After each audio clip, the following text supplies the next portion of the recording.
आज श्रावणी शनिवार असल्यामुळे ना आजचा दौरा आता डायरेक्ट मालेगावातील एक प्रसिद्ध मंदिर म्हणजे शनी मंदिर बर का। त्या मंदिरातून येताना एक गोष्ट तर कळली, वरती किती बी ऊन राहू द्या, खाली ना मालेगावकरांचं ना चहावरचं प्रेम आहे ना कधीच संपणार नाही बर का। तर नमस्कार मंडळ, मी तुमचा लाडका ना ब्लॉगर कार्तिक बर का। तर आहे ना सूत्रांना घेतला आणि डायरेक्ट आहे ना आपण आहे ना शनी मंदिरात चाललो होतो बर का।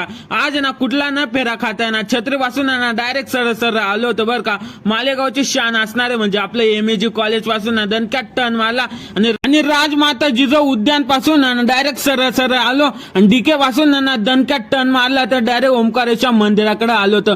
गेट बंद होता, बाहेरून दर्शन घेतलं आणि डायरेक्ट ना शनी मंदिरच्या रस्त्याने चाललो होतो बर का। आता फायनली शनी मंदिरकडे आलोच होतो, पण ना पुढच्या गेटाचं काम चालू असल्याने ना पुढचा गेट बंद होता। लगेच आम्ही ना मागच्या गेटावर ना मंदिरात आल्या ना सगळ्यात पहिले आपण ना सूर्यनारायण हनुमंतरायाचे दणक्यात दर्शन घेतले।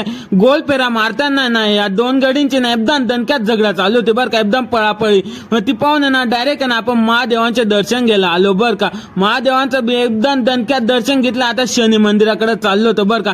शनी मंदिराचं ना मस्त दणक्यात दर्शन घेतले। आता आम्ही तर आलोच आहे शनी मंदिरात, तुम्ही कधी येताय ते कमेंट मध्ये सांगून जा बरं का मंडळी।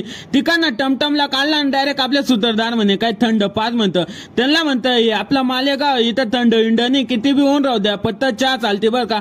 चहावर मस्त पैकी मारला एक कडक दणका। आता जाताना ना डायरेक्ट दोन टॉपचे हत्यार पाहिले बरं का मंडळी, ते बी एकदम दणक्यात। आता हत्यार पाहून तर आम्ही जातो दणक्यात मोसम पुलावर ना घरी। तुम्ही बी दणक्यात आहे ना फॉलो करून घ्या आणि आपले डेली ब्लॉग पाहत राहा बरं का मंडळी।